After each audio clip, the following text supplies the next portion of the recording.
राजेश जी, ये बताइए आपके झारखंड में क्या होने जा रहा है? आप लोग तो जमीनी पत्रकार हैं, आप लोग तो झारखंड की नस नस से वाकिफ हैं और आपको तो झारखंड के बारे में सब कुछ पता है, चुनावी नब्ज टटोल कर बैठे हैं। तो क्या होने जा रहा है इस वक्त झारखंड में आज की तारीख में? देखिए प्रज्ञा, जो यहाँ पे दो जो चरण में चुनाव हुए हैं। पहले चरण में 43 सीटों पे चुनाव हुआ था। अगर 43 सीटों पे देखें तो भाजपा को कहीं ना कहीं थोड़ा रिलीफ मिला है इस बार।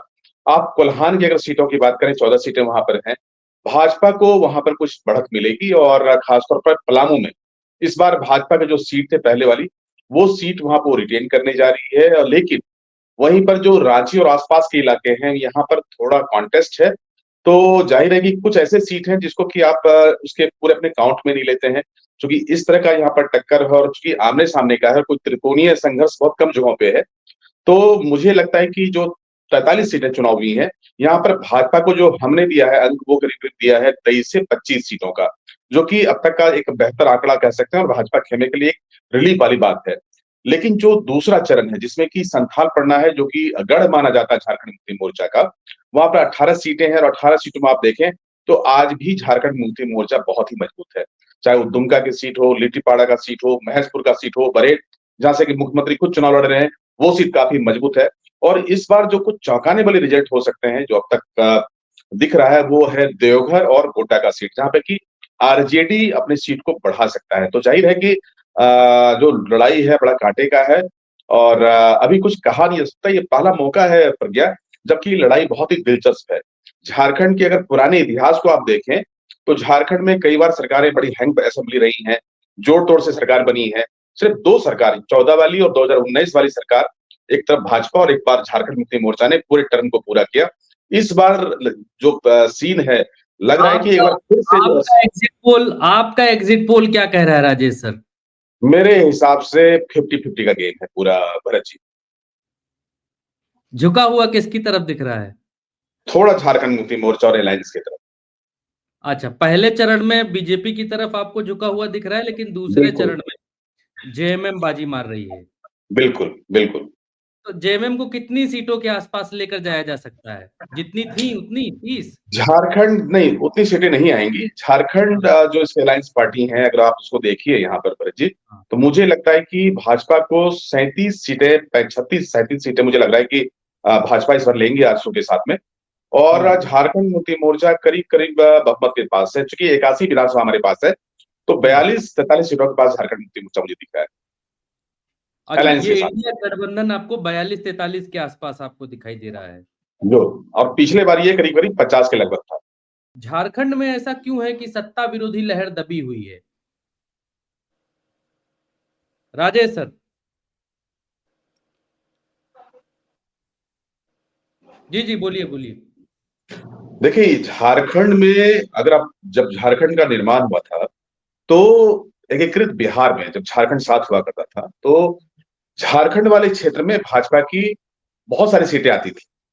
तो ये जो राज्य है एक झारखंड, झारखंड में अगर आप 4 हिस्सों में बांटे झारखंड को, कि संथाल का इलाका, कोल्हान का इलाका, पलामू का इलाका और छोटा नागपुर और दक्षिणी उत्तरी छोटा नागपुर का इलाका, तो यहाँ पर 3 से 4 ऐसे बड़े जिले हैं जहां पर कि तकरीबन आपको 17 सीटें ऐसी हैं जो भाजपा के लिए ये सीटें बिल्कुल कैडर सीट। रांची, कांके, खिजरी, हजारीबाग, बरकट्ठा, जमशेदपुर, पूर्वी, पश्चिमी, ये तमाम सीटें भाजपा की ऐसी सीटें हैं कि किसी को खड़ा कर दे तो भाजपा की सीटें जीत जाती हैं यहाँ पे। अब झारखंड मुक्ति मोर्चा की बात करें, झारखंड मुक्ति मोर्चा का संथाल में वही वर्चस्व रहा है कि नरेंद्र मोदी का आंधी चले, लेकिन संथाल में आप झारखंड मुक्ति मोर्चा को नहीं दबा सकते। तो उनके अगर बेस सीट को देखें तो 15 ऐसी सीटें हैं जहां पे झारखंड मुक्ति मोर्चा वर्स्ट से वर्स्ट सिचुएशन में वो सीटें आई, और भाजपा को 25 सीटें कम से कम। तो भाजपा अभी बिल्कुल वर्स्ट सिचुएशन में है, तो भाजपा आगे बढ़ेंगी। तो हमने जो पूरा स्टडी किया है और जो रुझान है, अगर सरकार के कामकाज को देखें भरत जी, जो आपने कहा कि एंटी इनकम्बेंसी, तो 2 साल तकरीबन चले गए कोरोना में, और कोरोना में हेमंत सरकार ने बढ़िया काम किया। जो जो 3 साल बचे, 3 सालों में हेमंत सरकार ने 4-5 फैसले लिए जो कि इस राज्य से जुड़ा हुआ था। उन्होंने 1932 से खतियान का बड़ा बोल्ड डिसीजन लिया, वो भाजपा वहां पर चूक गई। उन्होंने एक माहौल भी बनाया भाजपा झारखंड मुक्ति मोर्चा ने। उसके बाद ओल्ड पेंशन योजना शुरू किया, इसके अलावा मैया योजना इतना बड़ा फ्लैगशिप कार्यक्रम है कि भाजपा के पास का कोई काट नहीं है। भाजपा आज भी बोलती है कि हम 2100 रुपया देंगे। इंडिया गठबंधन की तरफ से कहा गया कि हम 2500 रुपया देंगे और वो प्रोग्राम अभी चल रहा है, वो स्कीम जारी है। तो महिलाओं का समर्थन। और दूसरा चीज देखें कि कल्पना सोरेन के जो रैली हो रहे हैं उस भीड़ को आप देखिए, इतनी भीड़ मोदी जी के सभा में भी नहीं होती। तो अगर ये वोट कन्वर्ट हो गए तो झारखंड मुक्ति मोर्चा का जो सिनारियो दिख रहा है वो काफी मजबूत दिख रहा है। तो एंटी इनकम्बेंसी वाला फैक्टर यहाँ पे इस पर बहुत ज्यादा काम नहीं कर रहा है। रह गया भाजपा, तो भाजपा अगर सीट बढ़ाती है तो वो 10 से 12 सीटें हैं, वो भी अलायंस की वजह से, क्योंकि पिछले चुनाव में आसू के साथ में दुर्भाग्य से इनके अलायंस नहीं हो पाए थे, वो उनकी नेचुरल अलाई। दोनों को अगर आप जोड़ दें तो ये सीट 35 से 36 है। तो भाजपा के लिहाज से देखें तो बहुत सुखद अनुभव नहीं होगा, क्योंकि ये राज्य जो है भाजपा के लिए बहुत ही उपजाऊ राज्य है। तो हेमंत सोरेन और जो अलायंस की सरकार है उन्होंने बेहतर काम किए, और अभी जो कैंपेन हो रहा है उसमें स्टार प्रचारक के तौर पर हेमंत सोरेन का जो नया लुक है, गुरुजी वाला लुक, ये बहुत बड़ा एक किलर फैक्टर। और कल्पना सोरेन इतना तेजी से लोकप्रियता गेन की है कि आज अगर तमाम कैंपेनर को देखें तो कल्पना सोरेन नंबर 1 पे है। कुल मिलाकर ये बहुत ही सुखद स्थिति है इंडिया गठबंधन के लिए। कांग्रेस को नुकसान होने जा रहा है, वो जो नुकसान है। प्रज्ञा जी, एक सवाल मैं लेना चाह रहा हूँ।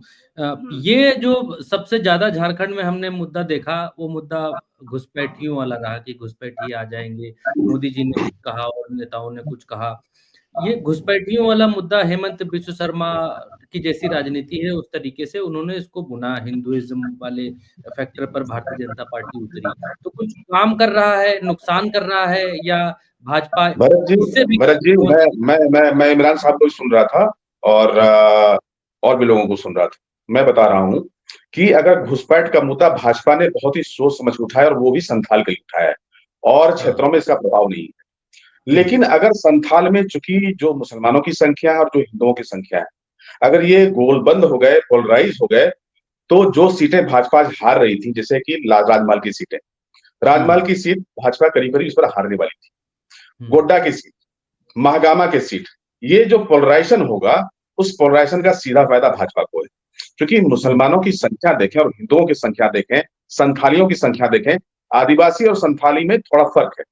संथाली आज भी हिंदू धर्म को मानने वाले जाति लोग हैं जो हिंदू देवी देवताओं का पूजा करते हैं, सरना धर्म के अलावा। अगर ये गोलबंदी हुआ, और निशिकांत दुबे के टाइम ये दिखा था, वो हारते हारते चुनाव जीत गए थे, तो इस बार अगर ये फैक्टर काम किया पोलराइजेशन वाला, जो कि भाजपा ने जानबूझकर वहां पर छेड़ा है, तो उसका सीधा फायदा भाजपा को होगा, और वो उसका फायदा है।